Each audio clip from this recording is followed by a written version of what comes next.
LA and in California specifically, just as a whole, have been conducting themselves since the whole Sure. lockdowns, and since they decided to allow people to steal right up to around just under $2,000 worth of merchandise, and they're not going away to prison for it.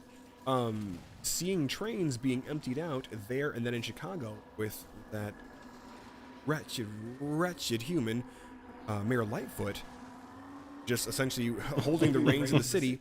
It seems to me like this, for all of their screeching, would just have to be a non-issue, because by their own definitions and by their own standards, well, these people are just getting their reparations. They're going out there and they're taking what already belongs to them.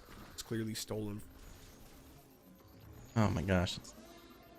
Hey, you're back. I brought ye back. You did. But yeah, I'm just making sure everything's running. I see a handsome 5 days of scruff, which I see was fold in on itself and hurt me.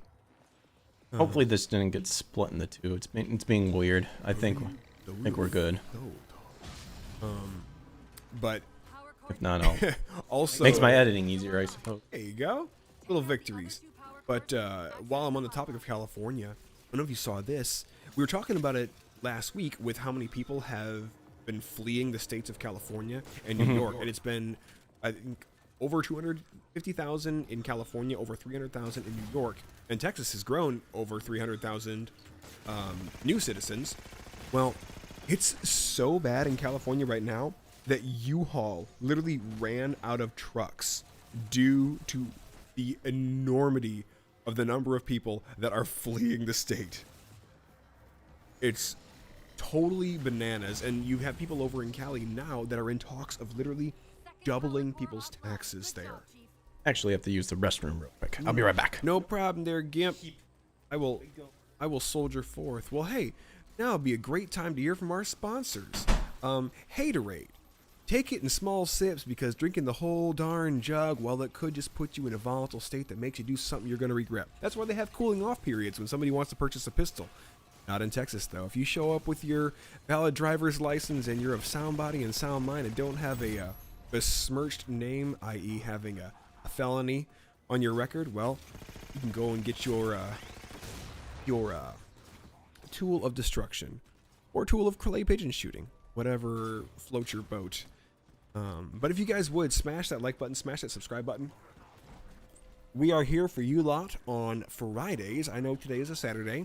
I had a separate engagement yesterday, so I'm unable to attend our regularly scheduled programming 2-hour slot that we do, 7 to 9.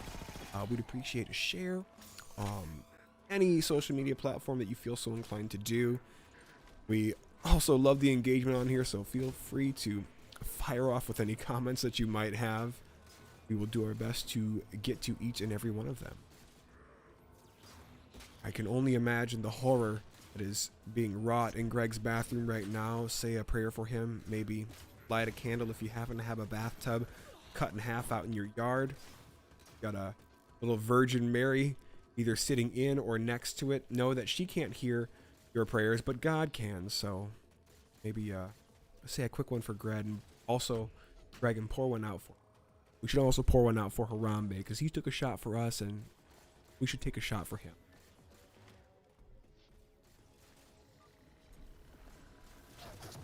Everything coming out all right there, Gimp? There we go, here we go. Well, I'm just going to keep destroying these little nodes here and progressing the story here.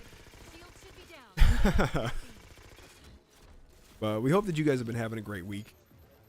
I know things are crazy out there, and I know that more often than not, the days seem a bit bleaker than most of us want to admit. Still of hope. Still a reason to get up and do your best to make the world a. You do have that ability to do so. As I was talking on a stream last night, the big call that I see for so many of us inside the Christian faith, and it's laid out inside the Bible. It's our job to build community, to foster that community growth, to grow the family of God, as it were. And you can do the same exact thing, even if you're not a religious person, and not a person who's to the Christian belief structure. You can still build community within your own area and within your own social circle. You run it, social circles. So don't be afraid to render goodness unto people. Don't be afraid to trust and hope like you've never been hurt, because you probably still will be hurt, but at least you know that you're putting your best foot forward when you stand hope. Get off my little, I guess my little goodwill soapbox there, so we can get into more of these goofy stories. For anybody out there who is fed up with the talks of further lockdowns, fed up with the idea of having to have vaccination mandates, which we saw the Supreme Court actually strike down from the Biden campaign, I do find it really super interesting that we have had a flip-flop of two major businesses throughout the course of this week. We have Carhartt, a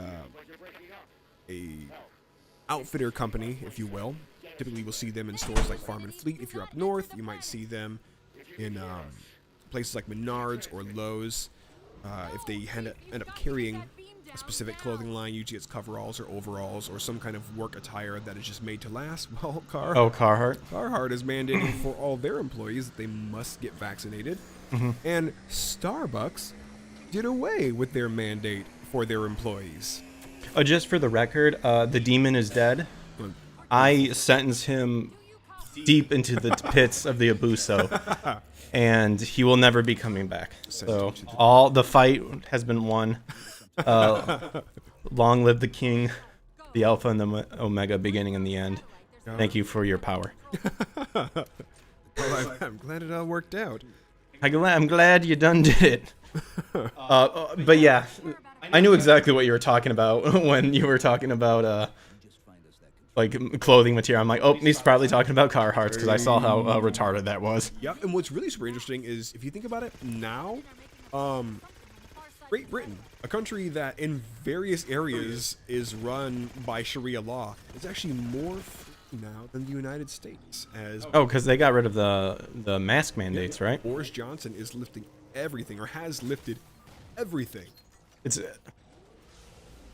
Now, I'm curious why, because I kind of saw, I didn't watch the announcements of him doing that, but did that talk about, I don't know if you saw anything about it, did that talk about, was anything mentioned about like the economy and stuff like that? Because I'm wondering if a lot of that had to do with like, oh yeah, like our economy is dying because of this, like we gotta do something. I think it was almost 100% about that.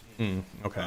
I shouldn't say 100%, but I think it was largely about that's that. kind of where it came from. I mean, I that's didn't literally watch what the full press release on it. Yeah. I mean, that's literally what what Trump said. That's what a lot of the Republicans just.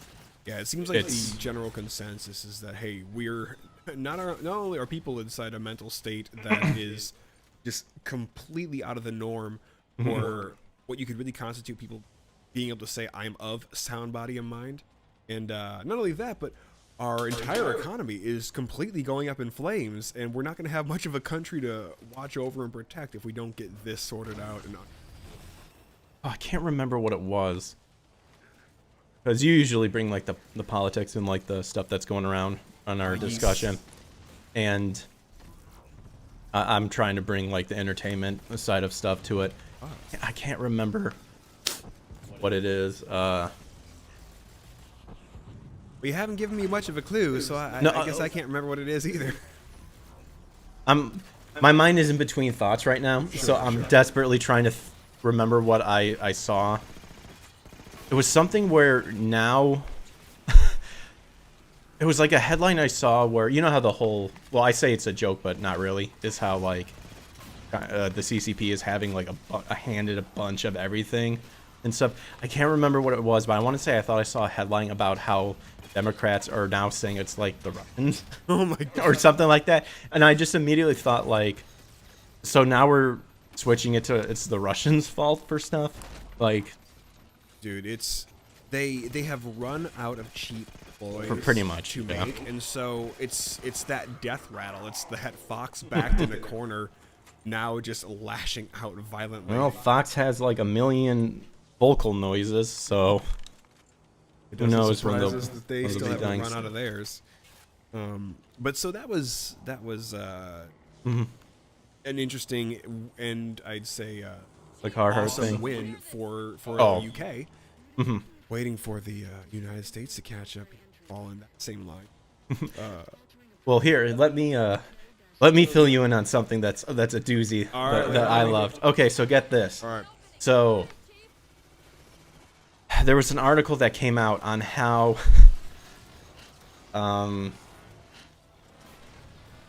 that some awesome pornography happened to show up during a governmental Senate meeting in old Italy.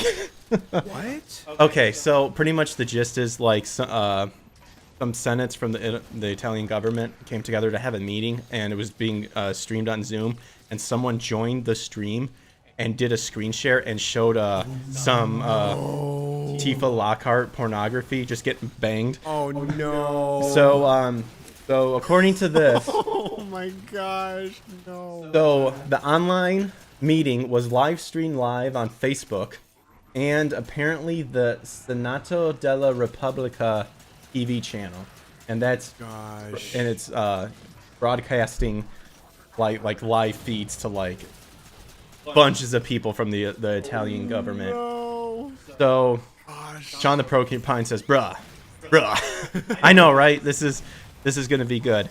And I mean, I grabbed like there's some articles that covered it, but I'm just trying to give you a nutshell of it. So apparently the guy, Nutshell of it? yeah, you know it, a nutshell. Well, first and foremost, there's something called source filmmaker, and I kind of explained it a little bit before, but these are people who are able to rip literally. You can rip like any character models from a game now. Like people have figured out how to rip the models and stuff, and this is really honestly where like these sort of videos can come from, and I can say from experience with the porn addiction that I struggled with, I've seen those like they're out. Like video game gift porn stuff like that. Yeah. It comes out like this is easy to do. There's people who like actually pretty much make commissions of doing this stuff. Oh my god. But anyway, yeah. So Tifa Lockhart just all of a sudden screen share, boom, getting pounded. So apparently the meeting was between a Nobel Prize winning physicist Giorgio Parisi and a guest, and was organized by Senator Mary Laura Montanovani. Oh no. So super hilarious. Some guy named with the name Alex Spencer just hops in, does a screen share, and just kabam, and just shows this poor Tifa, getting some materia. Okay, so when you have a meeting like that, you're able to only allow people with the code to get in, correct? Like it should So be I locked in was videos. looking at the other articles that kind of cover this, and I didn't really see how he kind of came in. I mean, the best I saw was that they're claiming this guy was a hacker. So I'm sure they probably had it locked, and he was able to figure out how to get in. Sure. I like those people who sneak into Ventrilo and harass people. Yeah. So apparently, I mean, this clip was up there for a good 30 seconds before and they're just like, oh, we seem to have a problem here, trying to be super professional while, you got some Final Fantasy porn just going hard in the background. Nobody thought to just yank the plug on it. Just all right, we're gonna cut the stream right now. We'll come back. Well, Facebook removed the VOD, which is like the video on demand, like when it archived. Obviously, people talked about it. According to this, the prankster's identity remains unknown, of course. Oh, this is what I love. So I guess one of the people, they're a part of what's called the 5-star movement Okay. populist party. Okay. And I just like how this article wrote it. I can't remember where this came from. I think Green Rant, I think. Anywho, I can't remember. I'm not professional. What do I get? What do I care? Who do I care where I get my shit from? I'm just kidding. But it was just funny because they're from a populist party that I guess one of their main messages is to show the importance of the internet. as like one of their key Oh my foundations, and then you have gosh. something like this happen. I guess you can see the importance clearly Oh, being screen and I shared. guess she reported this to the police, and they're hoping that the culprit will be reprimanded. Oh my gosh. Like, are you It's kidding not a me? freaking crime. Yeah, like this is like so stupid, so dumb. Wow. But yeah, I saw that, and I was like, oh, this is gonna be good to talk about. Hilarious, man. But Gosh. again, like for me, it kind of made me think about, sadly, how the Republican side of politics and conservatives really don't understand technology. And to me, I mean, aside from the hilarious, like some guy clearly trolling these people, Sure. I think this is something that conservatives has failed at in fighting back against the cultural war and the social war that's happening, is that you just have a bunch of these old people who are, well, this is past my time, you know, I don't understand this technology. But it's like, but you guys are in power, so you guys need to stay up to date with this stuff. Like, don't give me that excuse that you're too old. If you are, then you need to hire an assistant, or you need to create a team that can understand this stuff. Because I think this is honestly how we can push back against the crazy libtards trying to take over the foothold. I mean, let's be honest here. Hollywood and the news and stuff, we've let them take over. We've let them take over to where now, you know, we're having people trying to promote that pedophilia is okay. That it's okay, yeah, maps and stuff like that. This is how we fight this sort of bullshit, is that you need people who understands, literally they need to understand how the internet works. And you have to have people that can combat against this stuff like that. Oh yeah. And that's kind of like, this is how I fought, where it's just like, you know, if someone can easily just hack in and, you know, show some good old-fashioned SFM not safe for work videos, then it just goes to show how inadequate these politicians are, and clearly understand it. Because that was the big thing. Like, one of the biggest scares that was it 1 or 2 years? Was it 1 or 2 years ago, where YouTube changed all their stuff now, and people were freaking out because one of the guys was like, "Oh yeah, we can find whoever's violating the copyright infringement. We'll take it," like threatening them, like it's like shooting fish in a barrel and stuff.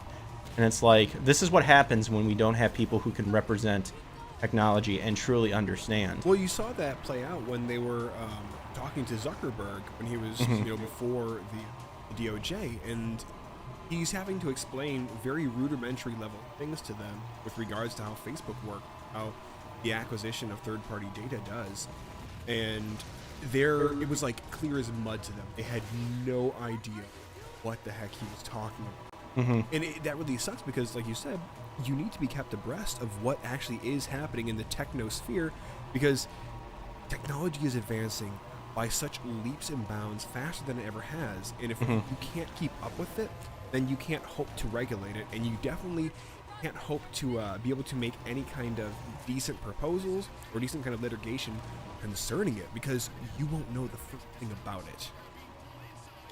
Well, I'm screwed, so good luck. I have no idea where the hell I'm going. So far, I'm on a pretty good run right now. Yeah, you're doing good. I'm doing hot garbage. See if I don't get blown up here. I'm too busy thinking about that Tifa. That must have been so awkward. I bet you half the people who were observing had no idea what the heck they were even looking at. Oh yeah, for sure. And of course, the Japanese are probably like, "Bitch, we see this every day." Like, come on now. This is our Subway ads. My goodness. But hey, how about you were telling me some interesting stuff about Getter? Yeah, so this was very interesting, and I know for those who watch the Joe Rogan podcast, when he had Dr. Peter McCullough on first, and then he had Dr. Malone on second, Dr. Malone has been completely banned off Twitter. I want to say he's banned on a number of other social media, but I know Twitter for sure. And so he said, well, and currently I'm on this other social media site called Getter now, because he was disallowed from being on. And so Joe more or less gave Getter an endorsement saying, yeah, you know, hey, I'm moving my stuff over there, and you guys got to check this out. So you had over explosion of people. I never saw Dawn give the prayer hands. That was probably when I was fighting that demon. Appreciate you, Don. But anyway, so overnight, Getter blew up, and over a span of a few days, it gained, I want to say it gained more subscribers and more users on its platform. Let's say Twitter and Facebook did in their whole first. I checked it out, and I was gonna say ironically, but there's nothing ironic. But funny enough, like apparently I made an account a while ago, like way before. I think it was like when certain people were talking about it here and there. I'm like, oh, I'll see what Getter is, and signed up for it and stuff, and just never used it. And I just thought it was funny that it just exploded. And I'm like, wait, I've had this, like, I checked this out at one point. Let's sign in and see what's up. And yeah, it just like off. So the interesting thing about Getter is it's been billed as a Twitter kill. But this is supposed to be essentially the antithesis of Twitter. This is like the conservative version of it, where and they maintain that, oh, this is where free speech lives. This is all about free speech. But yet they've banned people for conduct off of their platform. Like, you know how Twitter will ban certain people for infractions that didn't even occur on their platform? Like even YouTube did this with the algorithm. Well, no, it isn't even an algorithm. Sargon of Akkad, in one of his podcasts, he leveled an accusation at some people who were acting just like buffoons, and he used a racial epithet, and he said it on YouTube, but that was where you had the whole issue where Patreon, they essentially cut his ability to make money, and they disallowed him to use it. And it wasn't even an infraction that took place on Patreon. It took place on YouTube. And in all honesty, I don't even see it as being an infraction. He called the people like he. And so, was it a word that rhymed with one of Pooh's friends, Tigger? It does. It's also, if you say the word vinegar really slowly, it rhymes like that. Okay. But that was the word that he used, and Sargon got totally dumped on it, and that is what spawned Jordan Peterson and Dave Rubin to say, that's it, we're done with Patreon, we're own space, think spot. And they, from there, were able to get the ball rolling on other sources of income generation for those who are inside the social sphere. Well, Dr. Malone, he was banned off of Twitter because he was shedding light on the reality of the coronavirus as a whole and on vaccinations and what they can. Is that like the mass hypnosis? Or yes, sort of. Oh, comment that he made. Okay. Yep, psychosis. Or psychosis. And so he was shedding light on that. So banned off Twitter, but he's on Getter. And so on Getter, just like on with Patreon, you have people that have already been banned for activity and conduct that didn't take place on their platform. Which it's like, okay, how can you violate someone's terms of service if what you are in what you're being accused of having done didn't take place on said platform? You can't. You simply can't do that. And so one guy named Nick Fuentes, he's an odd cookie. He's in his 20s, has some very, very different thoughts on how the world should operate. Watching him actually on Slightly Offensive with Elijah Schaefer, he was talking on that show, and then later on Elijah's other show, You Are Here, about how he personally doesn't like to see blended families, i.e. he doesn't like to see mixed race relations. He doesn't like to see... Who was this again? Nick Fuentes. Is that the latest You Are Here that he was on? The most recent one. It was... I'm trying to picture the face. Like a month and a half ago. It's funny because listening to the guy, I thought he was in his 30s, maybe 40s, but I think he's 25. A young whippersnapper. Yeah. And his ideas, they're pretty radical. Some of the things that he says, it's like, oh, okay, I could see that being a possibility in this day and age, but a lot of it is like, ooh, boy, I wouldn't say that out loud. Anyway, Nick is already banned off Getter, and to my understanding, it was for conduct that didn't even take place on that platform. So that was one issue that people are looking at going, okay, why is Nick Fuentes banned off Getter? If you guys are saying that it's supposed to be a haven for free speech, then why is he being banned? And the response that the CEO, there was on Timcast a few nights ago, they actually had the CEO of Getter on there to more or less clear up all the misunderstanding. And so Tim was like, hey, so explain this. Why are people banned off your page if you guys claim to be in full support of free speech? Then why is this happening? Humpty Dumpty looking fellow. And yeah, that neck beard. Don't worry, I will insult him. So anyway, I used to be fat. the guy, his response back was that when Nick pressed him on it, he's like, well, you know, we do have our own, essentially our own codes of conduct on the website, much like Twitter has their terms of use and Facebook has their terms of use. They're like, you know, we have our own terms of use as well. And so he presses him and says, okay, we'll explain what those are. And so the guy, he starts going into, well, we don't allow hateful speech or hate speech. So completely the opposite of what they're saying that they don't. Yeah. So then Luke, Which can be defined, I guess. I mean, yeah, both Luke and Nick press him. Tim press him on. And they're like, okay, so what do you mean by hate speech? And it was no joke. It was almost the exact same definition that Twitter. Or Facebook would apply to hate speech. And so hate book. Tim and both Tim and Luke are like, so you're more or less doing exactly what Facebook and Twitter do. And the guy is still maintaining, no, we don't do this. We are completely 100% about free speech. And Tim goes, no, you're not, because if you're going to remove people for hate speech or speech that you find disagreeable, then you're not at all for freedom of speech. So the guy, they went back and forth for a while, and he gave no good reason why they had removed Nick Fuentes' ability to even be on site. And then there's a number of other people. There's another gentleman, or there's a number of people from, I guess, what you call the Aryan Brotherhood, or the actual Ku Klux Klan.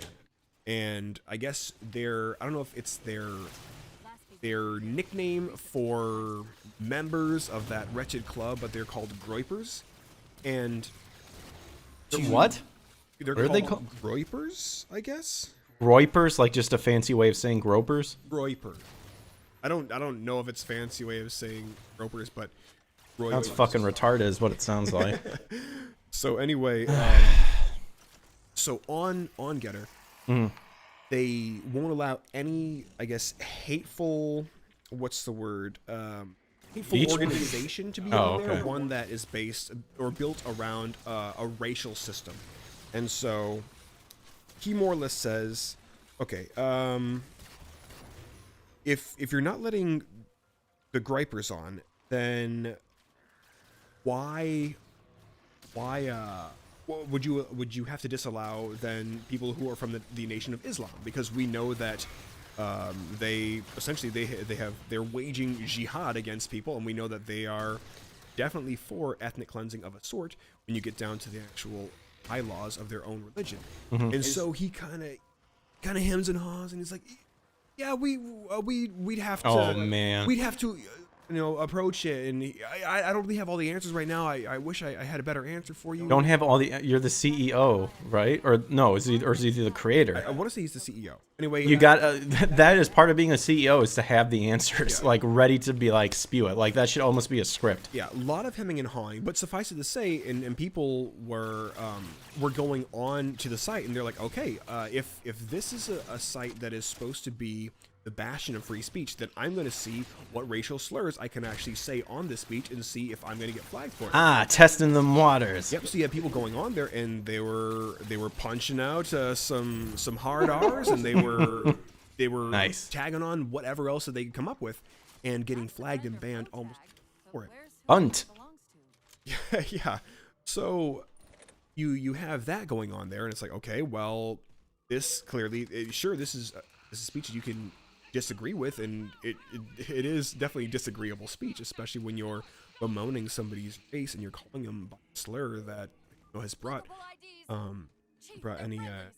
any untold amount of pain to them psychologically, or just remembering a family member who has to deal with that. But it was disallowed on the platform. So right there and then, Tim and Luke are both like, yeah, so you don't allow free speech. And the guy still maintains, yes, we are all about free speech on this platform. And so finally, Tim, he goes, I don't think you have an argument here, dude. I'll be honest. Is that when he said I call bullshit? Yeah, he goes, I saw that, honestly, that portion of I it. don't think you have an argument here, dude. It sounds like bullshit. There we And go. It absolutely was. And so what it really boils down to is they actually have seemingly a more strict set of community guidelines than Twitter or Facebook do. And they're still pretending as though, oh, we're the number one place for free speech. We're the place where you can have these different ideas and you can grapple with each other and have these dissenting arguments about the political sphere.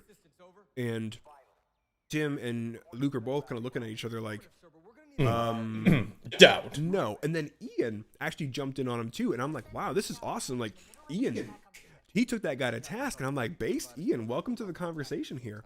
And they drilled this dude. And at the end of it, there was literally nothing that this guy was able to put forward that made it seem like this was going to be in any way the way it's been described. So a lot of people in the chat were saying things like free Nick Fuentes and based Tim, based Ian, based Luke, get them boys. And I was calling out the guy as well, saying like, I don't know, this is complete crap. This guy is full of it. There's nothing, there's no truth to what he's saying here. You know who that guy reminded me of? Because I've seen so many like caricatures of him now, like floating around. He reminds me of the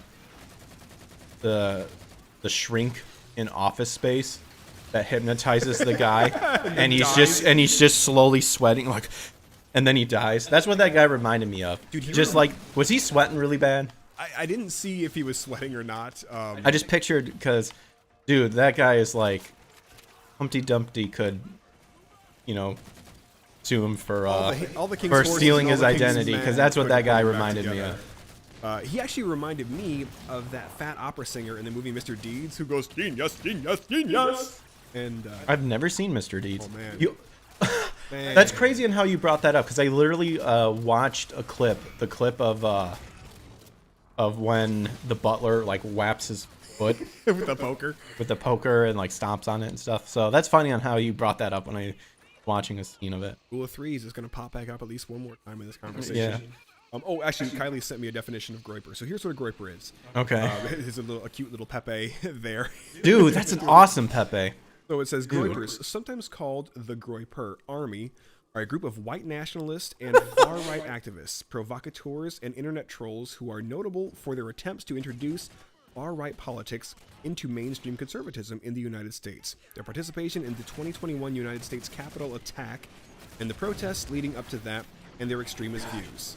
And then they say key figures Nick Fuentes and Michael Malkin? Or is that Michelle Malkin? I think it's Michelle Malkin. Did you see that clip floating on Twitter about those guys who... It's that video of those guys. Anybody who does not realize that those guys are feds are fucking idiots. Oh, but it's those guys saying whatever their stupid slogan in, and then it's like, yeah, fucking sing Heil for that. Like, one, feds. If not, like, clearly, like, anyone who takes that seriously is an idiot. It's like, y'all go to the same hairdresser or what? I see the same haircut, the same pair of shades. You would think the feds would realize on how, like, terrorists dress, but... Yeah, you think it's almost like they stood around and were like, hey, so do you guys feel like insurrecting today? Maybe we'll go have some insurrection punch? Yeah, how about we all just let's all go get rowdy at the Capitol. It sound like fun? Yeah, boy. Maybe we can go over to Tanner's house afterwards and pick up Bryce and get pancakes. But so that was the gist of Getter, and it really seems, and I'm gonna say it is the opposite of how it was built and how it has been getting built. And so a lot of people are already like, yep, I'm not messing around with Getter. And people I deleted my account and uninstalled it, mostly because, and I think this is the problem with alt tech to begin with, is that's great that the idea is there, but one, you still got to you still got to walk into the enemy territory. Like, you still got to do it, because you're not going to be able to you're not going to be able to, like, part of the fighting is actually to go on enemy territory. That sort of thing too.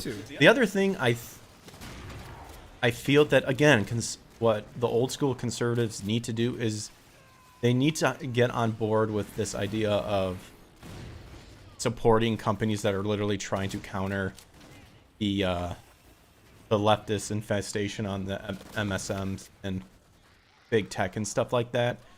So I just don't understand why these people don't try to like endorse or like help donate to like try to make this a bigger thing, you know, sort of thing. Bigger than you if you can.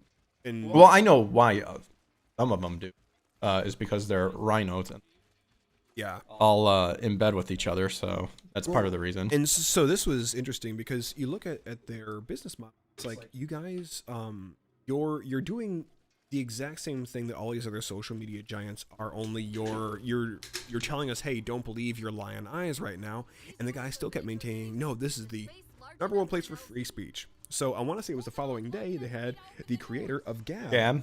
Yep. I'm on Gab. Are you on Gab? Not yet. Kylie's telling me that we're echoing. I will sit over a little further. It's probably just because I've been talking with my bass. Well, do I need to turn down your thing? Maybe turn your microphone a little bit. I did adjust your gain. Oh, so maybe offline. Maybe bring my gain down. I'll bring it down some more. But anyway, or maybe you have to turn it down on your actual mic. Talk. Kylie's my impassioned hate speaking. Okay, I mean, you're in the green, you're not in the yellow, like you're in the max green. Is that all right? Yeah, that should be fine. That should be fine. I can always project. Okay. But anyway, so they had the creator of Gab came on. He was actually also on with Elijah Schaefer as well on Slightly Offensive.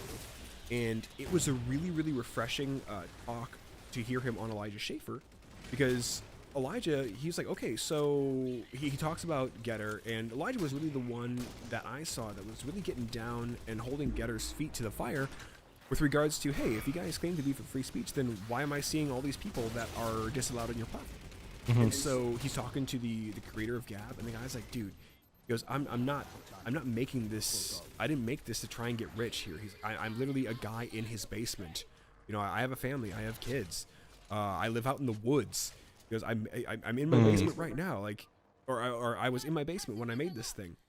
He goes, this is literally a place where you can bring your ideas. And so that's good. Elijah says, okay, so tell me, what are the rules? What are people not allowed to say on there? The guy says, well, you can't call for immediate violence. You can't threaten somebody's life on there. Isn't that pretty much just? Isn't there an actual like Supreme Court ruling on that sort of thing? Because that's basic for anything. Yeah, well, and yeah, that's you know? That's the extent of. Well, that should just be an obvious. Yeah, that's the extent of where First Amendment goes. Like, hey, obviously you can't call for immediate violence on somebody, and you're not allowed to go on there and organize a violent event to go and bring grave bodily harm and destruction to a city on. So he says, yeah, we don't allow threatening speech on here. You can't dox people, and that, you know, it's you're not allowed to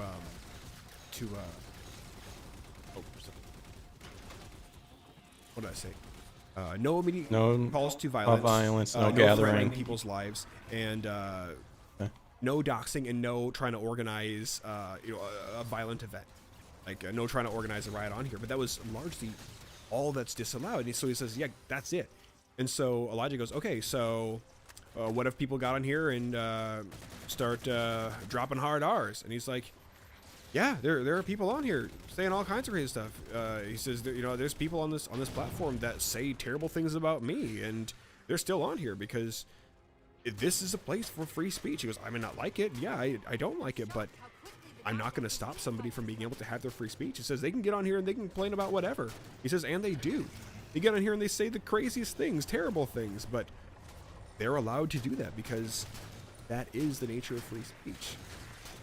And so it was a great talk, and it really painted Gab in a much more favorable light than Getter, because this guy was upfront about it. He's like, look, we're not going to be banning people for speaking their mind. You know, you can say racist things on here. You can say whatever you want. provided that you don't threaten somebody's life, you don't call for on immediate your own. violence, you don't dox somebody, and you don't try and organize a riot.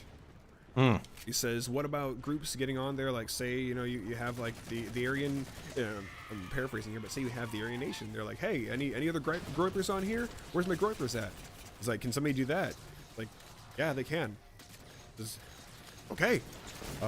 And I believe that they don't allow terrorist organizations like ISIS and all that. But Not free speech. right, not free speech. Nope, defund them. But I mean, those are people that are already calling for violence and death and extremism.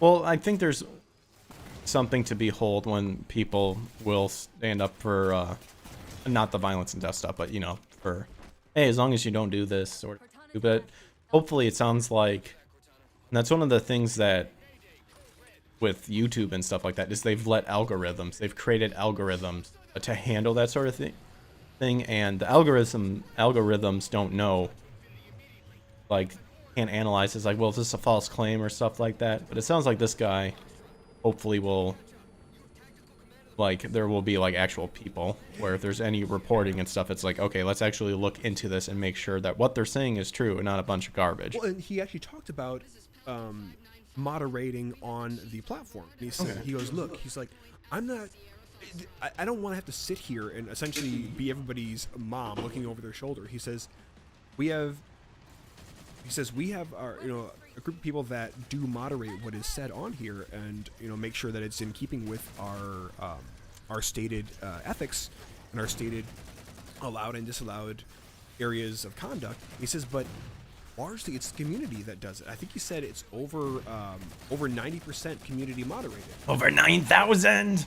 Or it was a figure close to that. It was in between. It was either 70% or 90%, somewhere in there. But he said it's community moderated, and they're not allowed to simply go on there and if they don't like what you say, they can just ban you. He says, they may remove certain comments that they find impertinent to the topic at hand. Then he gave an example. And he said, Fuckfutter. I guess I can't remember his exact example, but it boils down to something like this. Oh, damn it. Say you're a part of a group which is talking all about building model cars. You come inside there and you start throwing in links for UFC. Well, that doesn't have any business being inside a group that's talking. That's just spamming. Yeah, it doesn't have any business being in a group that's all about model cars. It's like, hey, bring it to where it's appropriate. He goes, yeah, that's the kind of moderating that we have done by the community. But even then, he's like, you can say whatever you want to say. So I think you're going to see Gab end up that's good. being the... I've been on it since Elijah mentioned it. And It's good. They need to get I think they don't have a phone app just yet. Yeah, well, this is the thing. So Getter does, and Gab, they were taken off Apple. Yeah, that's they were right. Taken off I heard Google that, Play, yeah. They were taken off everything. And so he said, chances are, if you're not allowed on any of these things, you're doing it right. So I guess... So bullshit. Yeah. But it is true, yeah. Yeah, and I think they're working towards building their own app, if you will. It'll probably be when we have to go directly to their website and just download it from them. Oh, the APK file? Yeah, kind of like how organizations like TaskRabbit will send you a specific link to go and download that app at whatever mobile device you have. Mm-hmm. But they're not backed by Apple. They're not backed by Windows. It's not like with Parler where Amazon pulled the plug on them. Because no, we built this thing from the ground up, so we don't have to answer to anybody, and nobody can tell us what to do.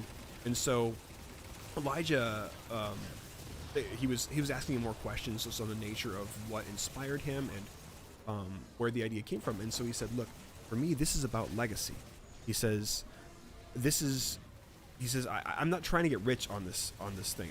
I'm not making this to make money. He says, but I'm hoping that my kids, when they get older and they essentially get into the social media sphere, he says, I want them to have a place where they can have a voice, where they can have free speech, and where they can say what they need to say or want to say.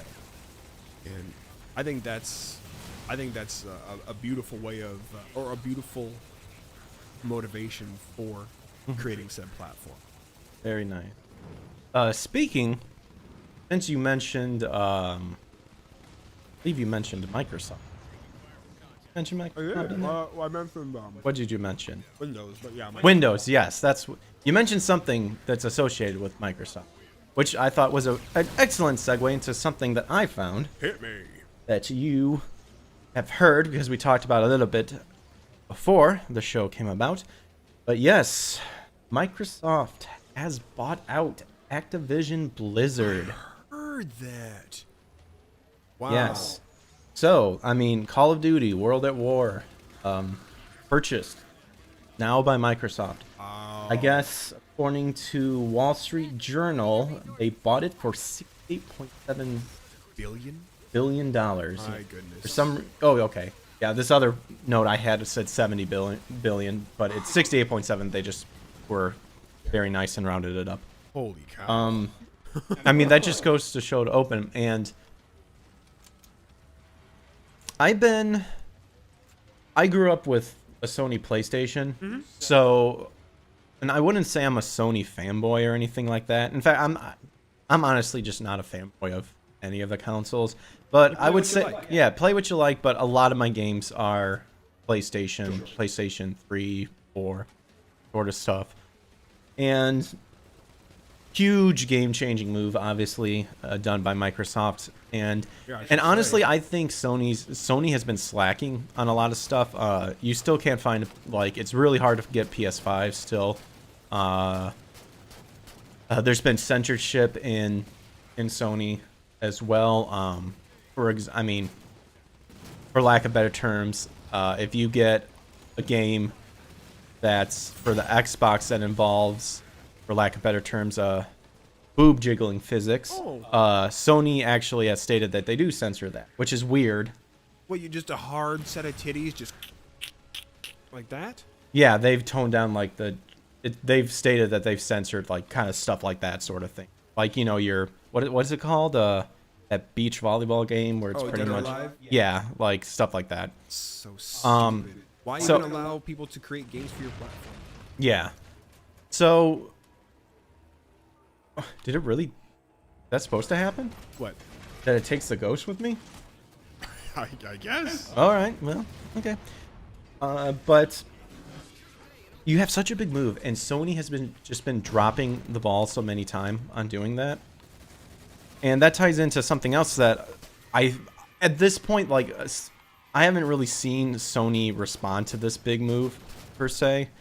But in another thing that I was reading out, there's been rumors of Sony possibly making new batches of PS5 with backwards compatibility in it, kind of like PS3. I looked into it a little bit more because I couldn't really recall what the rumor was, but this is what it is. So they filed a new patent, and that patent is making improvements on backwards compatibility. And I was reading a little bit more about it, but pretty much in the nutshell, it's designing a version that pretty much is adapting to like clock frequencies on the system. So in lack of better terms, almost like certain clock. Yeah, well, in certain games, like certain older games and stuff, have a certain frequency of how many, you know, frames per second it runs or thing. And from what I'm understanding based on this patent is improving to the where the PS5 can determine when you insert that game how much you have to run that stuff. So in a nutshell, it can potentially read a PS1 disc and be like, oh, this is an old school PS1 disc. We have to adjust the synchronization because it runs at this many frames per second, sort of thing.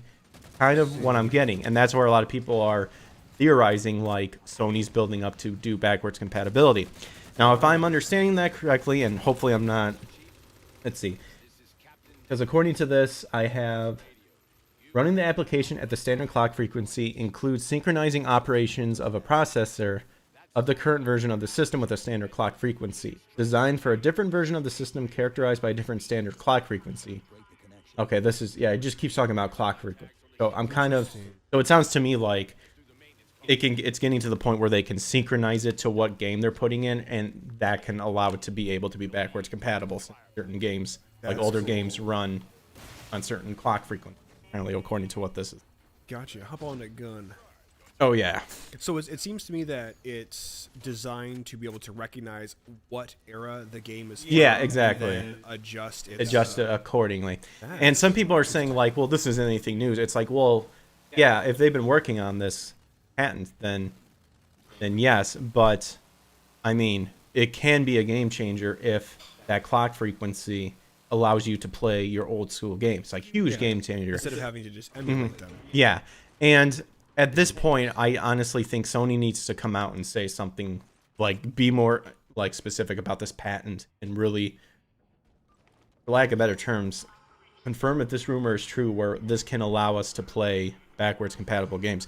Because this is a huge blow. Like, Sony, I'm hoping, has woken up from this buyout with Activision and Microsoft. For sure.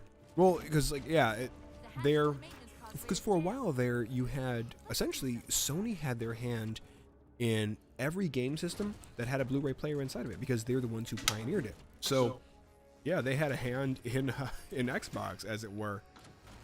If I'm not mistaken, Supposed to duke this door? I can't remember where I heard Oh, it, but I guess you gotta blow it up. I can't remember if I heard where I heard it. But remember back in the day, remember when we were back in living at home and we would go to Best Buy every now and then? Remember seeing the stacks of Blu-ray and then HD definition Yes. sort of things? I think that was one of those things where it was kind of like Betamax and VHS sort of thing, where actually I think HD was the better product and gave better Very nice. quality, Yep. but ultimately lost to Blu-ray because for whatever reason. And I think Sony needs to do something if they want to counteract this, because there's nothing left. And I think this is also Blu-ray doesn't matter because everything is everything. about it now. And I think this is also something where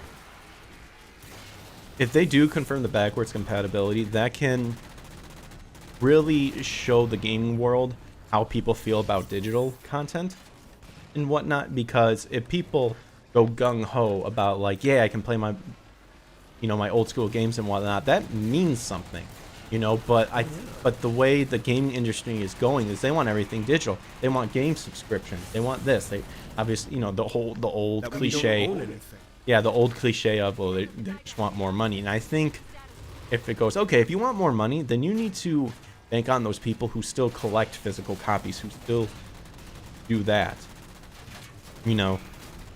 Because now I also can't remember. I think it was when we were hanging out with the guys where I think one of them talked about how it actually is starting to become less expensive to make a video game now, and it's becoming less expensive to make game inserts and stuff like that.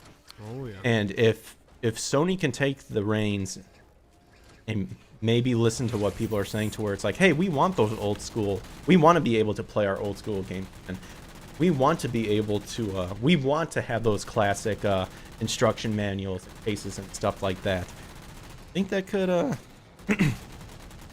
that could really do something. Now I'm gonna rip out my vocal cords because I am so tired. You're done with it.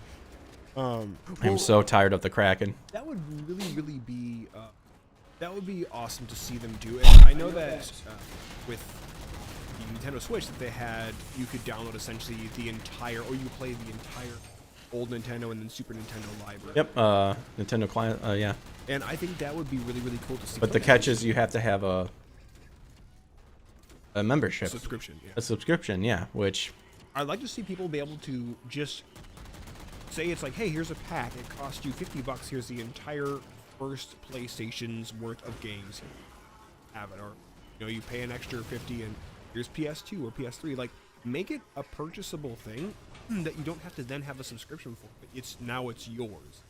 Maybe it comes. Maybe it's like a little USB that you just plug in, and hey, you've got access to all your stuff. But that also just brings up the idea of like, well, if we want to go that route, just you can build a computer that's stronger than the most current Absolutely. console and get that exact thing.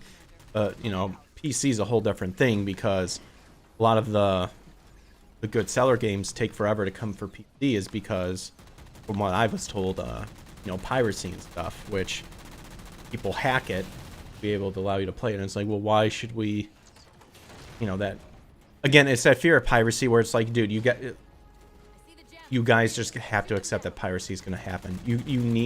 I honestly think that you need to stop worrying about piracy. It's going to happen. Someone's going to figure out a way to do it. You need to just accept it. As illegal as you try to make it out to be, someone somewhere will figure out how to do it. Finds a way. Yeah. Well, it's interesting that Jeff Goldblum. It's interesting that we get into this topic because I just finished reading the book Ready Player One. Mm-hmm. Fantastic read. It is the single best piece of fiction that I've ever read. Wow. Oh yeah, it's fantastic. But inside there, the entire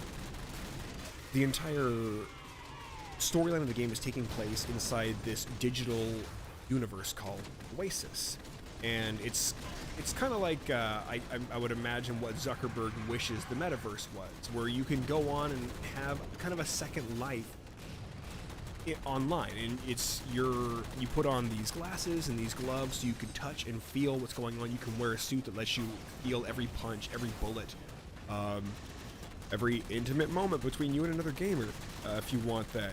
It's essentially a universe in which every single game that has ever existed can now re-exist. Not only can in the Matrix, almost like you're plugging into a Matrix. Yeah, that's actually almost a better way of thinking about it. And then you can visit these planets where the planet is themed after a movie, and there's a parts of the book where he gets to play through literally the movie of War Games with what's his name? Played Ferris Bueller. Oh, Brendan Fraser? Not Brendan Fraser.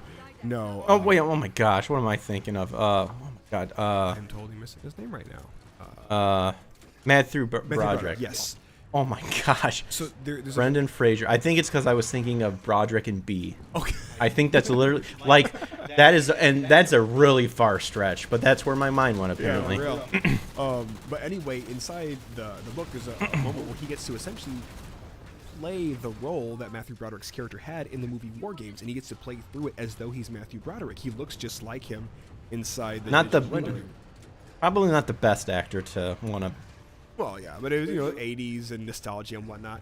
But anyway, I thought how cool would that be to not only be able to revisit all your old favorite classic games. You could go to a planet like this one called Arcade. Planet Arcade's not spelled the normal way, but you go on there and there were all these halls of video games. It was like each level of the planet's interior was designed to be an homage to a different generation, different era of video gaming. So you could go and you could play, you could walk right up to the old school stand-up game booth and just start playing. So you're using what? Or so last little thing I'll say, or you could find yourself inside the game, essentially playing the exact same game, only you're the guy now. So instead of looking at it from a 2D perspective, you're now in a 3D environment and you're playing through the same levels, having to remember what happened in the 2D version, only now you have that added dimensionality. You're playing, so you use a game to play a game to live it out. More or less. And so what happens is the Oasis, instead of the Oasis being a game itself, it ends up becoming a universe where inside of you're able to play a game, you're able to live a life, you're able to just go and hang out in chat rooms, you're able to go and visit like a vacation destination planet, you're able to go and see things in the universe that maybe you otherwise couldn't. You can go and watch movies or listen to music, all these different things you can experience. That will be something that the first console that is able to do that, the first competitor, like whether it be Microsoft or Nintendo or Sony, the first one who's able to replicate the Oasis, at least the way the book and the movie then shows it, they will rule the internet and the gaming scene forever. That's dangerous, man. But back to some of the goofier topics that took place this week. Did you see that we've hashtagged this video truck stop for a reason? Did you see the trucker protest that took place between Canada and US? Yep. So Canada leveling. It was delicious. Leveling on to the truckers that are bringing in precious goods that are needed for just all-around survival. Canada decided to mandate that, oh, anybody coming in to our great nation must be vaccinated. Now, the Canadians who have already had to get the jab, when they leave and come back in, they have to like resubmit the testing and all that, have to go through more of their draconian measures. Well, The part where he passed out Canada. that repaste. So these truckers started making full-on road trucks, just stopping traffic or driving very, very, very slow and just hindering all the channels going into Canada and coming out of Canada. Nice. It was a fantastic way to protest, and it strikes at the heart of a deeper topic, and that is so many people, they don't understand that all the goods you see on a shelf, when you go to the store to buy groceries, you go to pick up a video game, you go to rent a movie from Redbox, all the stuff that you see on those shelves, that has been brought there by a transportation service, a trucking service that has been driven across states after being unloaded from a ship or from an aircraft, and that has been trucked all over the United States. Truckers don't realize, or maybe they do, but people don't realize that trucking companies have. Because say they all one day decided, you know what, we're going to strike. They could literally shut down the entire United States. Because suddenly, no goods are getting where they need to get. It's not like when you go to the supermarket to pick up a gallon of milk, you open that refrigerator door and it just materializes like some kind of weird Jimmy Neutron-esque apparatus is installed. It'd be cool if it did. But that doesn't just happen. Unless somebody physically brings that there en masse, that store doesn't have those goods that they're able to provide to I don't think the you can masses. 3D print. No, yeah, you can 3D print a burger, and that sounds strange to me. But so that's something that I think a lot of people. Meat string. Ooh, meat string. I don't even. I'm sure there's a Rule 34 for that. If you just punch that in on Bing. But anyway, so that was Bing.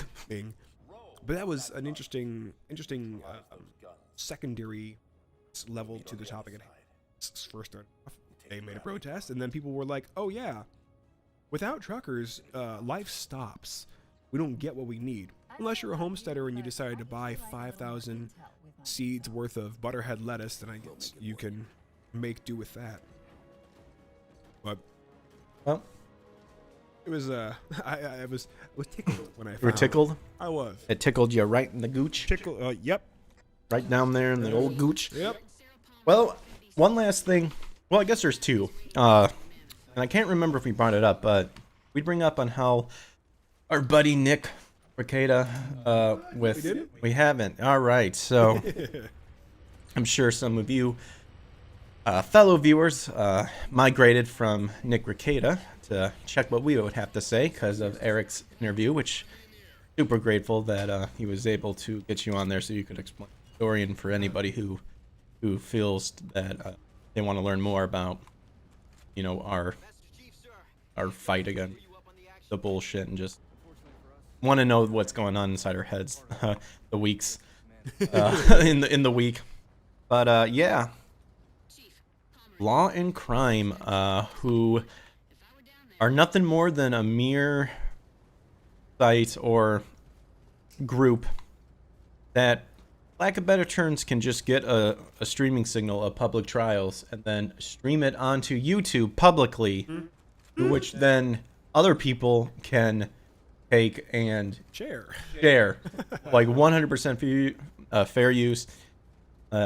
They, for some reason, well, we know the reason why, but they Get your jetpack. my jetpack. Get it. I'm coming.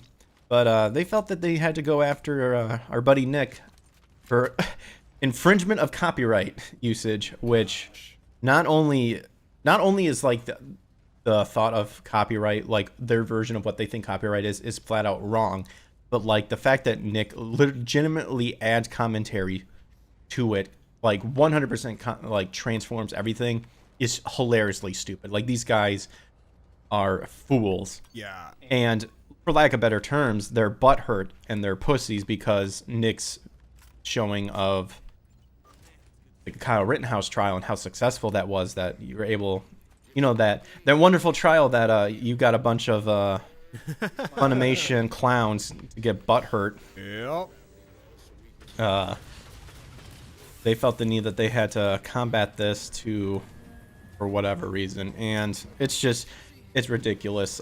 Nick did did do a recent show where he did read off his cease and desist. His response to the cease and desist, and it's hilarious. But it's amazing on how frightened these people are, because they're realizing that people listen to those types of things more so than this.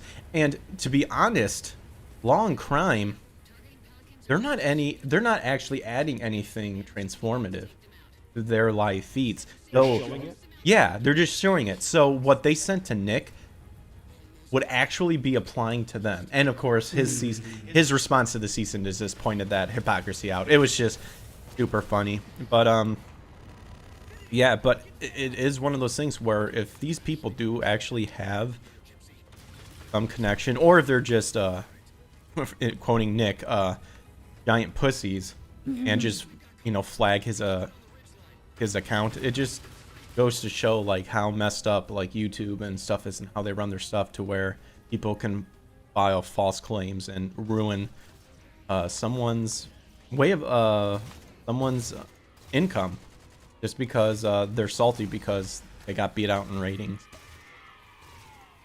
It's so dumb too, because on the one hand, that's not what is it? What's the YouTube channel?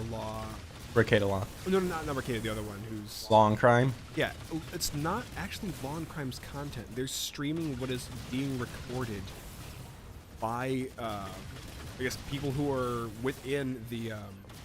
Well, they try to get on him. They try to get on him by saying like, your stream, this is our intellectual property. No, it's not. No. You're getting a source from someone else to then stream it. And then try to file copyright infringement, claiming that any of the stuff that you see on Nick's channel is our property and not transformative, when literally there's 7 panelists discussing, giving nonstop commentary about it. Yeah.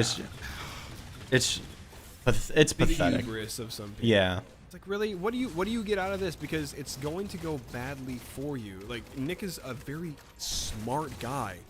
And it's why he has no fear with regards to when he talks about the whole Kick Vic situation, is because he knows the legal stones, if you will, that he needs to step on to cross whatever river that he comes up against. And I've not seen him make a mistake in that regard.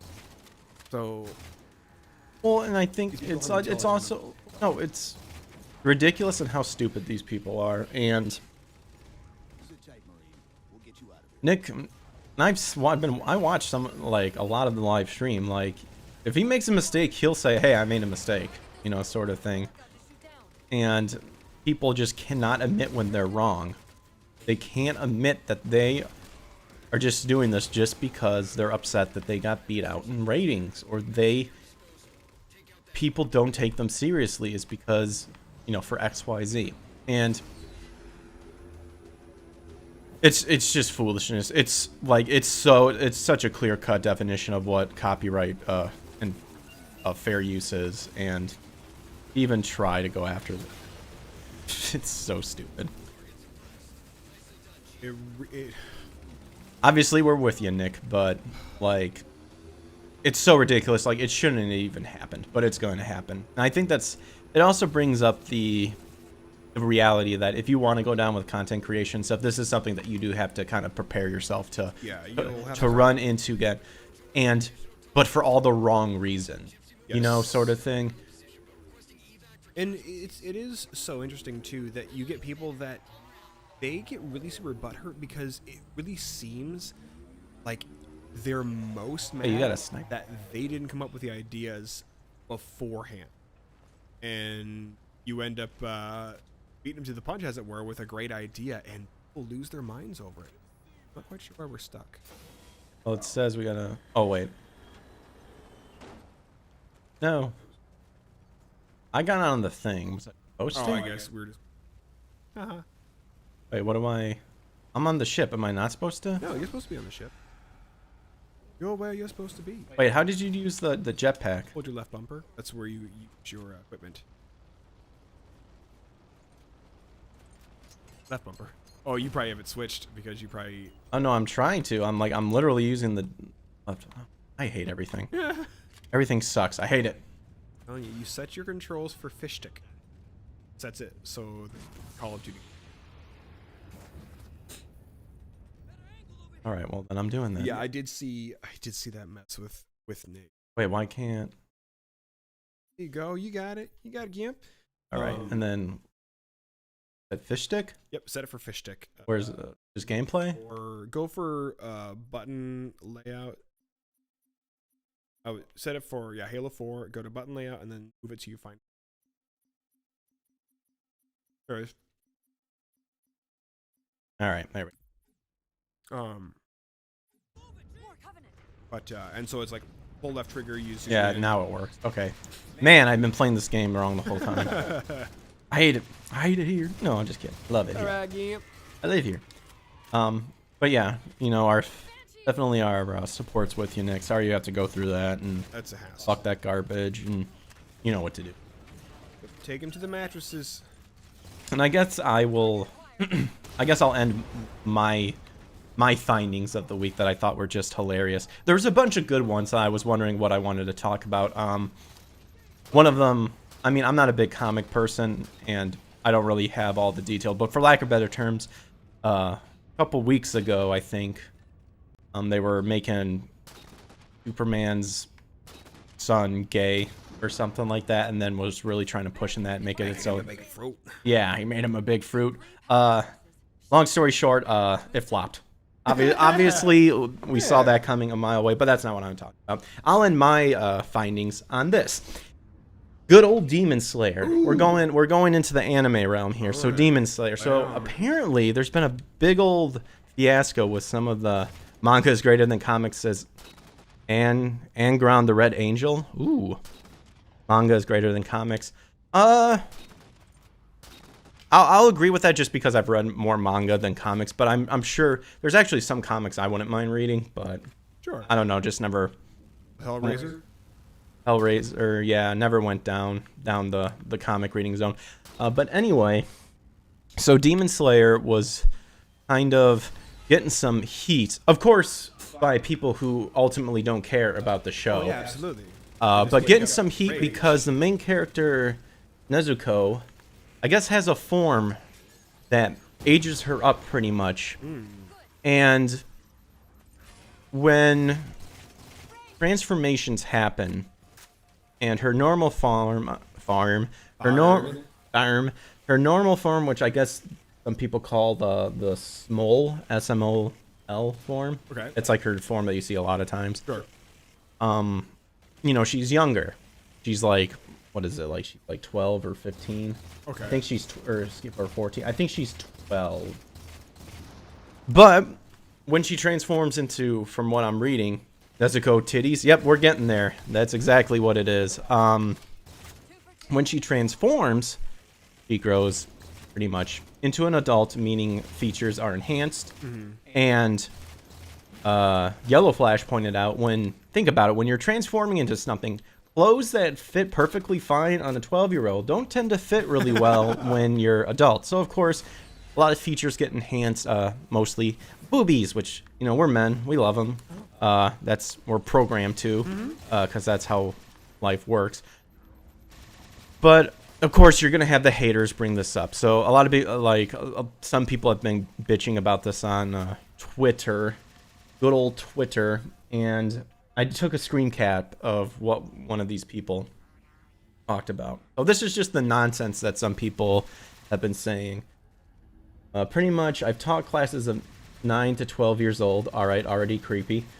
Girls who all love anime and think Demon Slayer is the coolest thing in the world. And if you think designing female characters like this isn't sending them a weird message, please touch grass. Nezuko is 14. And this shit is legit harmful. I will not engage, and this is my favorite part. I will not engage with any defense of Nezuko's design. That is, oh, that's her adult form. So pretty much that's a bitch way of saying my way is the right way, and I don't want to hear what anyone else has to say. Cop out answer. Demon Slayer Season 2 has such great art. There's no reason not to do better. Tengen's wives are so dope, and their titty fixation is just a lazy, poor design. And there's other comments like that. That's technically she should have been nude since she grew a foot and a half taller and 25 pounds above her. They would have lost their minds at that. That is true, but again, you can tell that comments like that guy right there, you can tell it clearly shows that they're not fans of the show. And they don't understand anime because, let's face it, fan service is a part of anime, and it will always be a part of anime. And that's just a lot of what appears in Japan. That's what they make. And the idea that these people have this weird thought that, like, well, this is harmful to people. Like, this is harmful for young girls. Keep in mind that... I guarantee you that these are the same kind of people who think Cardi B is like, the best. Yeah, it's also a freaking cartoon, and like, if they really want to raise that kind of hell about this, then look at the damn show Big Mouth. That show is repulsive. Sean the Porcupine says, men love boobies unless they're gay or asexual. Very true. And Angron, the Red Angel, responds, not to that comment, but just what we were talking about. Yeah, she should have hulked out of her clothes. Well, that's the point. Like, when the Hulk bursted out and stuff, you know, at least they gave him the decency to at least hide that crotch area. He had to wear stretch pants for a reason. But he had to wear stretch pants for a reason. At least he prepared for the, the piece of pipe that was going to come exploding out exactly. of his jeans if he like, didn't. You knew there was going to be a big old, baby's arm hiding behind those ripped shorts when he hulks out. Like, he has to be prepared. He could have a job just clubbing baby seals if he wanted. But this is what I don't get. There isn't such a season 2. There's people who, like, I guarantee you there's people with this sort of mentality in the industry that complain about it. But they're so heavy for work. Yeah, I'll voice but that's characters. But that's where the hypocrisy lies. You're working in the industry that you're claiming is objectifying and sexualizing stuff, and complaining when art decisions or like this happens. A show that comes to mind is Panty and Stocking. Oh boy. Panty and garter belt stocking or whatever the fuck it's called. Yeah, it's absolutely ridiculous. Like to I've seen a little bit of it. That show. Big Mouth inside season 2, like these kids are supposed to be in grade school, or junior high even. Like they're definitely not in high school. These are like, I'll answer your question in a second. 12, 13-year-old kids, and inside season 2, two of the main girls inside of it, who are two of the friends in this series, these two young gals, they go to a spa, and them as well as every other female character inside there is completely nude. And nothing is left to the imagination. Everything is all out there, upstairs and downstairs. It's like, okay, if you want to get super enraged and upset at the idea that you could have somebody essentially grow into an adult form and then take on the another 15 years in look, form, and function, then where was your rage over Big Mouth 2? Where was your incensed attitude towards all that mess when this bananas show was being created and put forth on streaming platforms like Netflix? Angron the Red Angel says, were you all around for the Nagatoro or redo of Healer Meltdowns? Hey, Nick recommended you to watch redo of Healer. No. I have no idea. I know that was kind of a big thing, but I haven't seen it. I wasn't around that one. My anime viewing has been very low, mostly because I'm just tired of all the bullshit that gets attached to it, and it's just sucking the joy of just... Now, when you say your anime viewing, do you mean of the newer shows that have been coming out? Newer shows in general. Like, it's just hard to watch anime because you just know what garbage is going to be attached to it, sort of thing. But I'm trying to fight against that. I'm trying to fight against that. And this is my whole reason of why we need to do something about the weeds that are infesting stuff, because it should be anime first, whatever your beliefs are second, when it comes to just wanting to be entertained with anime, not the other, not my politics and views first, and that will be what the anime is. No, it was never that anyway. Well, think about this too, and then like, there's a couple of other stuff too. Sean says the people complaining about Demon Slayer are the same people who defend cuties. Yep. Hated the art of PS and J. Panty and stocking, I think. Oh yeah, panty stockings and garter belt. Yeah, and then Don Wander says Netflix. Ew. Yep, I just unsubscribed from Netflix. Yeah. Mostly because I've hardly ever used it, and I'm a fool because that was $15 every month to some hot garbage app that I don't watch that much. But what were you saying though? Well, it's touching back on what I mentioned earlier, where if somebody's going to be outraged about X, Y, and Z, then my question is, where was your outrage for all the other infractions? And if you're so incensed at the idea that, oh, this is supposed to be a 14 or 15-year-old girl who is now taking on the appearance and the probably even the mental faculties of an adult when she goes into her adult form.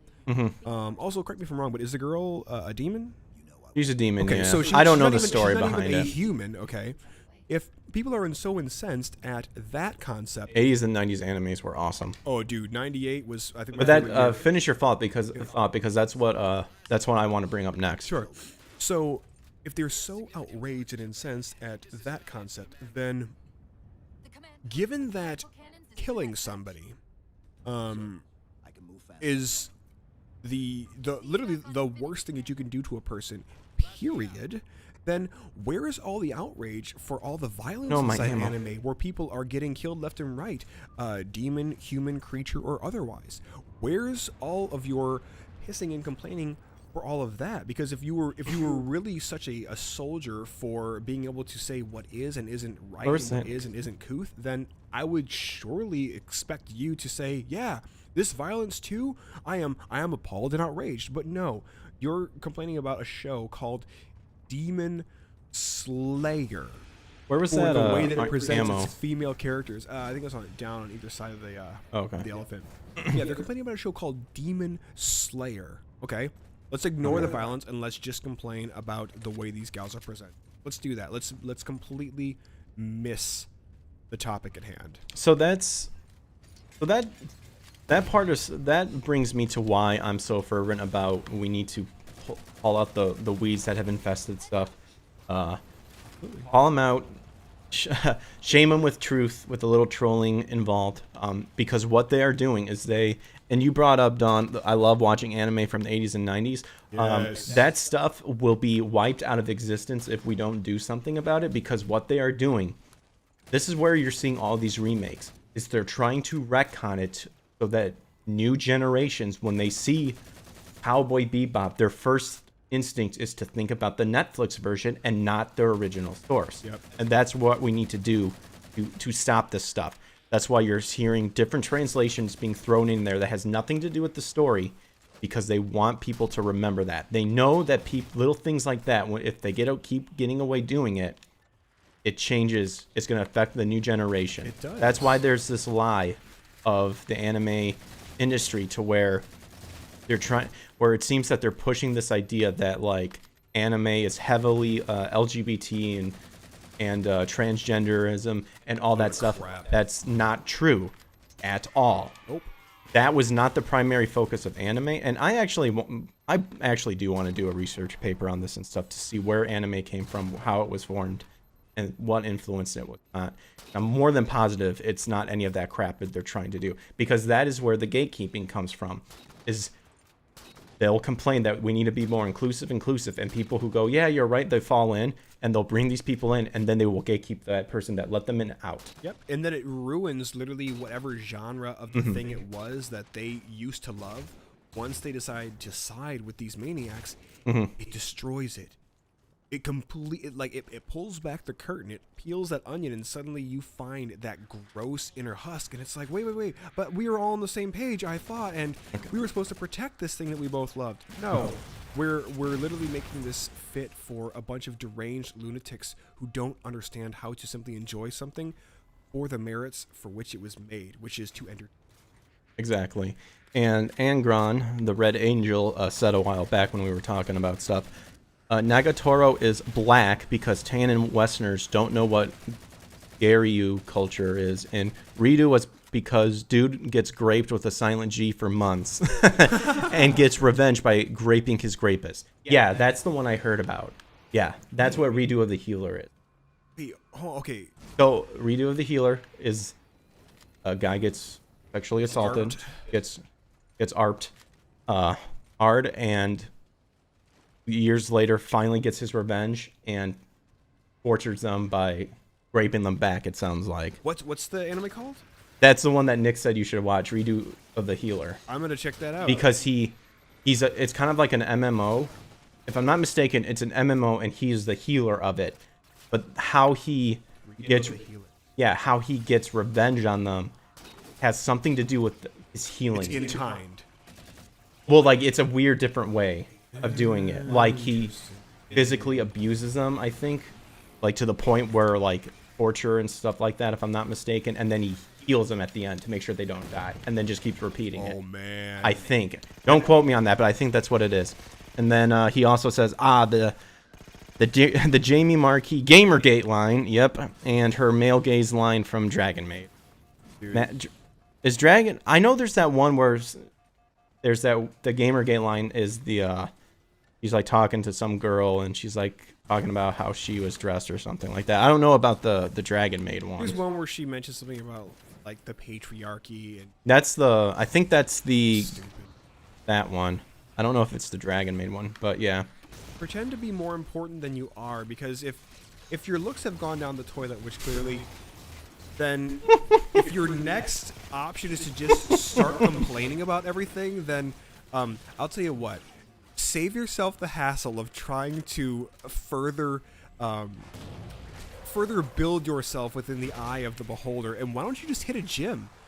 Just shut your mouth and hit a gym. That might help re-endear you to people, because at least they can look at a pretty form instead of hearing a darkened soul. Well, that's where these people infiltrate and infect, like the video game industry, like stupid Frosk with her pointing out the video game and is video, sexism in video games and trying to make the argument it's because I'm not bangable, and it's like not as bangable, or not as bangable, and you're just like, well, of course you're not. I don't know. I don't get yourself out to be a wretch. Yeah, because you purposely put yourself. Anyone who has those middle nose rings, I don't take seriously. Piercing? Like no. I hate that look. Yeah. Like I just think of like a bull and dragging them along and guiding them like the herd they are. Well, like the fat cattle they are. And I know we went into on Frost last week, but I have no problem with saying it again, but yeah, we already did it. Also, Angron says, yeah, Redo is basically an IRL MMO, and a few people are chosen as heroes, which are basic D&D classes. Okay. I'm going to check that out. It's kind of like, well, I'm not saying like the main story setup, but it's like Rising of the Shield Hero, where he can attack even though he's a defending thing. It's like the same concept with the healing. They all have their own unique, I guess. Oh wow, we are coming up on the 2-hour mark. Was there anything that you wanted to get to on your notes? Let's see here. Well, I guess here's one quick one. I found out, which I am. It hurts the heart to learn this, and maybe this is not news to anybody else listening, but it's news to me. Oh dude, the cops in the ambulance and an ambulance are here. Oh goodness, keep us posted, baby. Like in our parking lot? Probably just in the complex. Somebody got going on. But okay. I found out that Jordan Peterson actually has resigned from the University of Toronto, and it's largely in part to Canada's forced implementation of what he calls he took that diversity, inclusion, equity system that they have in play in the University of Toronto, which it essentially makes is that you have to then for graduate students coming out of the program and those who might be able to get a job within said program, either at the university or elsewhere, it is making it so that certain quotas of individuals based on their race and sex have to now be gathered for this diversity, inclusion, and equity system. And so instead of being able to, as Martin Luther King would say, value somebody on the quality of their character, this is directly trying to allocate value to people based on either the color of their skin or what hangs between their legs. And it takes, like, there's actually right now, I want to say it was specifically like white men are being barred from being able to have specific positions coming out of grad school, even though they may be the best qualified for it. It's disallowing so many people who have the accolades to their name that is able to show, hey, I did my time, I have all this on lock, I'm the best fit for this. They're going, nope, diversity, inclusion, equity. And that I find to be incredibly sinister, and it sucks that Jordan has resigned largely in part to that. Does he have a pension or anything that he gets? I'm sure he has something like that. And I was even on. if he didn't, I haven't really checked out his spot. What's it called? Spot link or ThinkSpot. ThinkSpot. Thinking. Yeah, I remember seeing. I signed up for the beta and got onto it a long time ago, but I never really gave it a shot. It's a nice platform. It really is an awesome platform. Speech. It just isn't quite as popular right as Gab is going to be. Yeah, Peterson resigned because woke. Yep, he got the shot though. I remember him saying that college has basically been expensive daycare since 2020. You I know are not wrong. For 2010. You are so on the money with that. Yeah, that's kind of. I know my folks at one time they were like, "Well, would you want to go back to college or trying to learn anything?" I'm like, the way things are going now, hell no, I don't. No, absolutely not. I'd rather go to a trade school. And that's why I'm not going to push T-Bird to go to college. I'm going to say, look, kid, you figure out what you want to do, and we will find a way for you to do what you want. Mm-hmm. Another interesting thing, so we already touched on UK and Starbucks, which those are, a win in both accords. Loss for Carhartt, shame on you. But this one here, so going back to the Capitol storming that took place January 6th. Bloodbath that day. Walked through blood and bones. Yeah, blood and bones. Trying to find my brother who was in Chicago. But going back to that, there was this kid. His last name is Jackson, who snitched on his dad, who went into the Capitol on January 6th, 2021. And he was approached by the FBI. Okay. Ratted his dad out to the FBI. I guess his dad was going in pretty hard on him. Was like, hey, I was inside the Capitol building. If you say anything to anybody, then you're a little rat, and you know what happens to rats. Well, this kid, he snitched on his snitches. Well, he snitched on his dad. His dad ends up going away to jail. So dad is, to my knowledge, still in jail right now. Kid questioned by the FBI, as I said. And the kid now who, doesn't have his father figure in his life anymore.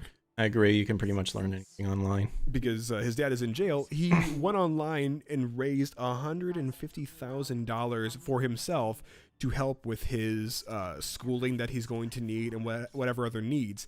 And get this. His family was like, hey, you're a douchebag. We're in this predicament. Do you mind sharing some of that with us? Nope. Because this is sort of your fault that you ratted your father out for taking a leisurely stroll into the Capitol. And he won't give him a thing. Won't give him a red cent. Douchebag. So that was that was a bit funny, but also I think completely deranged, because like this kid he's gonna be completely cut off from his family now. I don't know how you undo that. Angron says, if that was my kid, they never find the body. I take the charges. I have to pull one of those Russian father experiments and give him either an e-tool or a shovel and say, hey, get to digging. But I guess last little note that I had on going back to Frost, I did go and I watched Frosk. Oh, Frost. I think it's called Frosk. Frost. I thought it was Frost. I don't know. Who gives a shit? Practice in the trad if we're wrong. Yeah, it doesn't really matter. Inconsequential. We'll call her F. So I went back and I watched some of the footage with her. Oh, you actually watched it? Oh man, congrats on trying to get able to do that. I listened to the audio of it first, and then I went back and I saw what she looked like. Good idea. Good idea. And what I found to be completely unnecessary was, first off, like, that being your first quote unquote Restarting of the show. well, that being your first engagement with the audience at large, Could be. to first off start with, so sexism in gaming, and then to act as though it was original thought all coming to you and you were just riffing in the moment while you're clearly reading off a prompter. That was like, my friend. There's your big faux pas, because this is clearly planned out, and all the guys who are standing around you who are clapping, these beta losers, they're either doing that because they don't want to lose their job because their bosses are way more cuckified than they are, or are just as cuckified. And the support that they're throwing for somebody who's being so vitriolic right out the gate, maybe they're hoping that she is as bangable as the last host, and maybe they're thinking, oh, if I support this lunacy, maybe I'll get a piece. I don't know. But I will say, the gal, she is a pretty gal, and she could be that much better looking if she fixed this mess with her septum and her hair and gave more of a care about how she presented herself than trying to make some sort of weird anti-sexist remarks when it's supposed to be a show and a network that is catered all towards gaming. I get that you're gonna have, like we were talking about with that company, censoring the jiggly nature of the female form for whatever altruistic reasons that they had for doing so. Yeah, sure, it's going to come up. You're going to have issues like that. But to hang your hat on that and suddenly make yourself as like, hey, I'm essentially public enemy number one for this reason because I have to now take exception to just fans in general, and then negating the actual argument that fans are making, which is, hey, look, we don't have a problem with X, Y, and Z, but we have a problem with the way you're going about X, Y, and Z, or the way X, Y, and Z has been portrayed. It's like when people were going in on Pokimane. Look, the problem isn't the fact that she is a female gamer. The problem is that she was ripping off the system, and then she in turn tries to come back and spit venom at everybody who is criticizing her for doing something illegal, and she's trying to then make it about sexism in gaming and, oh, this wouldn't be happening if I was a guy. No. You're trying to move the goalpost now at that point, and you're trying to change the nature of this argument. This is the big thing that I just, whenever anyone like this brings it up, it's what we talked about before. These people are complaining about people objectifying them when they purposely use sex as part of their advertisements, then complain when they get people who are socially awkward, alone, sad, depressed, or what have you, and they take it a little too far. You should constantly, and the thing is they know. They know they use their body to sell, and they know they're drawing in on the. And in a way, it's really disgusting that they pry on these people who are sad and feel lonely and feel like they can't relate.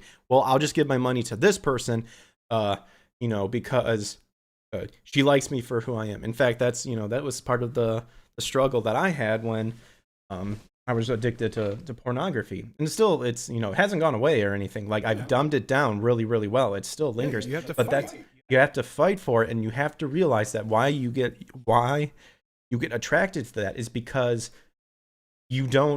they like me for who I am. That's what the thing is these people like me who I am. They don't question about anything. Like they just like me for who I am, and it's a false reality because it's their job at the end of the day. Yeah. It's like those dumb bimbos. But I do have to disagree with. She could be beautiful. All right. Well, no. I can't get like those two front teeth, dude. Like it's like when a beaver constantly like has to chew on wood to like make sure their teeth are nice and clean and sharp. Don't stab it in the skull. Yeah, and it seems like it's constantly failing. Now if that gets fixed, then maybe. But that's just me. That's me being an asshole. Well, and you touched on something that cuts at the root of all this, and it's the hypocrisy. It's the the rules for the not. I thought it was about the raping. Ooh, the ARPing. Oh. Which I'm gonna have to watch the redo of the Healer. But this one here, there was a story that popped up on Facebook not too long ago, and it was about this gal who was making this publicly known that she was just over it and fed up with husbands of other women reaching out to her and DMing her and trying to essentially be what's the word? I guess Feeling like reaching out to her for either like sex or something more naughty pictures. Advice. Oh, okay. Yeah, naughty pictures. Wait. Trying to engage with her online. And they ask for naughty pictures for her to give to their husbands? No. These were husbands. I'm like, those are called cucks. Husbands reaching out to this gal who I guess is very attractive online, like seeing her profile online and reaching out to her through DMs and trying to like, hey, show me some skin. Like, hey, maybe we can meet up somewhere and we can do all this stuff. And she was making this statement. I'm so fed up with men, especially the husbands of these women, coming to me like, I am not your plaything. You need to stick within the confines of your own marriage. And then all these gals, like after she gives just this whole tirade, just going off on these guys, who are like, yes, agreeably, that's a pretty crummy thing to do. If you're a gentleman and you're married, you got no business trying to mess around with some other girl. But setting that aside, these other gals start looking into her like, wow, if this is going on, this is a travesty. Oh my goodness, let's find out who this gal is. She's freaking on OnlyFans,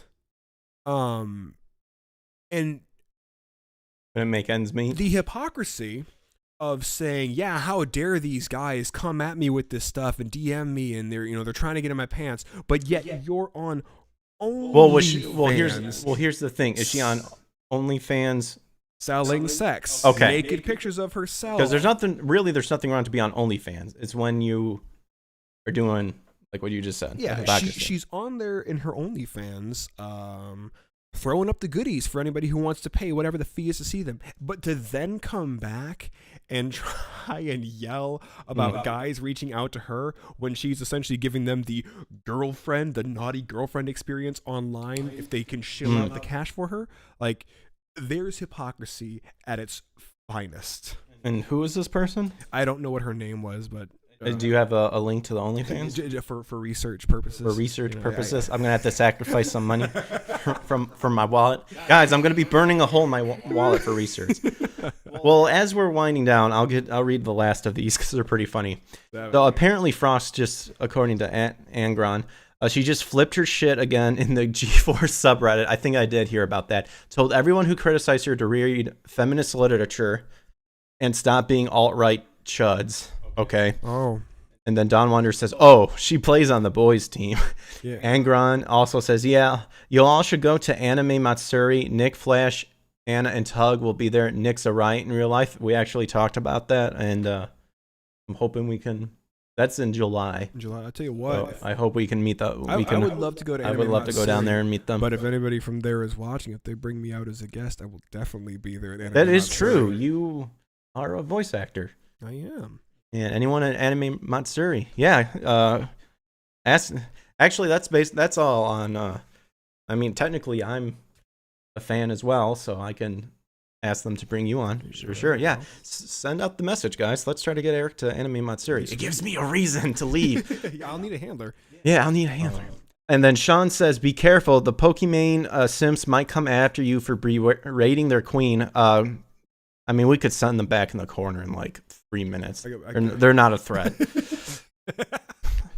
Full of lunch trays. Get the fuck back over there. You stand over there. I'll talk to you when I'm ready. And then last one is Angron says, Frost got meth mouth, burning her front teeth from the pipe sitting against them. Damn. Oh, love it. See, these are the... This is like Nick's chat, except... We're gonna grow. We're gonna get there. That's it. Let's where we can see comments like that. Let's make this whole crew we have here. Let's make them all moderators for the chat. You want me to make them moderators? If you guys would do us the honor, you all get mod privileges.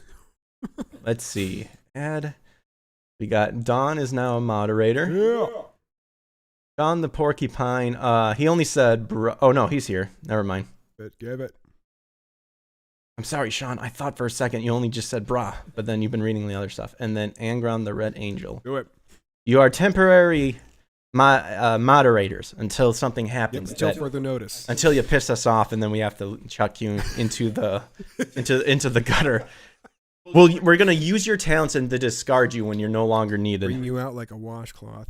All right, that's it. Yeah, we are actually over the limit. We're 9 minutes over. I don't know if you have scheduling to do. No, thankfully I am done with all I had to do today. Okay, good. So good, we're good. okay. Hopefully the little guy's down for a nap because he has been fighting us something fierce. But we want to thank you guys for checking out the stream tonight. Yeah.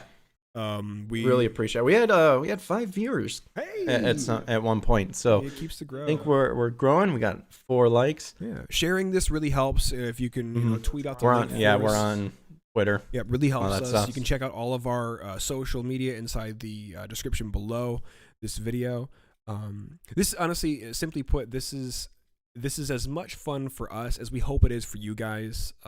Just like I'm sure you guys probably have funny conversations with your friends when you guys are rumbling online.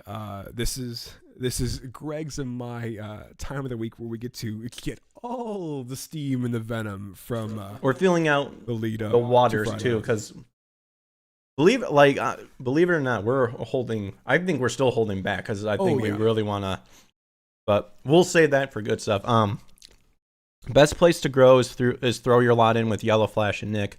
Yeah, get on Flashcast and you'll grow a lot. Got to put up more content though. Yeah, we're working on the more content. Because technically this was my channel until just because I had this set up already. Yeah. You suggested can we just do it on yours until that. So, that maybe down the road we'll split to where, maybe this will become Hot Button Co-op and I'll just have to rebuild just my channel again. I am on Twitch if people want to follow me there.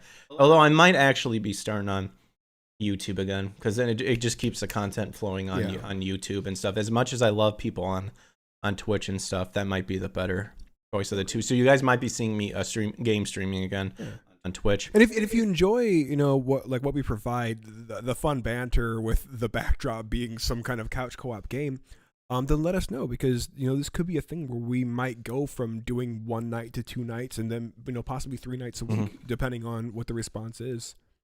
And Don Wanderer sends rock fists. Great show. Yeah, I mean, the best we can say is just share with people, let people know, like, hey, check out the show. It's really good. Obviously, we're always open to criticism. That's how we get better. Yep. I know whenever I watch Nick taking shows, I've tried watching some of Yellow Flash's stuff. I'm more liking Nick's show than Yellow Flash. But that's just I'm just trying to feel out the waters sort of thing. Well, and it's a way to learn, because really good idea though with Anime Matsuri. Like we'll look into trying to see if we can ask them to get you as a guest. But again, guys, thanks so much for hanging out with us. I know that there's a million other things you guys can be doing on a Friday or a Saturday night, and hey, we are privileged to have enjoyed your company for the last 2 hours. Mm-hmm. But Greg, this be your channel, so why don't you give the sign off? Yeah, for sure. Oh, Angron says, if you really wanted to take a risk, you could always talk to Vic, and once this case is over, start your own studio and compete with Funny. Ooh. Well, Angron, and this is not saying anything's happening, but that is something that I've talked with Eric about. More so the idea of if there's a way that we need to combat this, studios need to start being created where it's the anime and it's the quality put first, not this catering to garbage bullshit that's happening to which a lot of people don't have feelings about Funny. A lot of people stopped once the whole Vic thing happened. Understand that, especially Eric knows, has good friends. I know some people. There are legitimately good people that do work with Funny, that are good actors, and I know their heart means well. But it's that infestation that unfortunately that's going to be shown more so than the people who, for lack of better terms, deserve to be more recognized. I mean, I can only theorize. I know some stuff, but pretty much all of what you can guess, you're probably dead on the money. Yeah. But I'm gonna have to skedaddle on back Oh, to yeah, the yeah. house, go see my little one. This has been an awesome time with you guys. Hope you guys have an awesome weekend. And sing us out there, Greg. One last thing, Funny does need to be slapped down on ethical practices alone. They intentionally screw Japanese companies by lowballing them hard for their property. Well, that's how, again, right now we can point them out and shame it. There you go. And say, hey, we just want this. So without further ado, thank you again, guys, for joining us on Hot Button Co-op. We try to have it every Friday. Today's Saturday. We had to push it back, but every Friday, 7 p.m., that beautiful central time. Yep.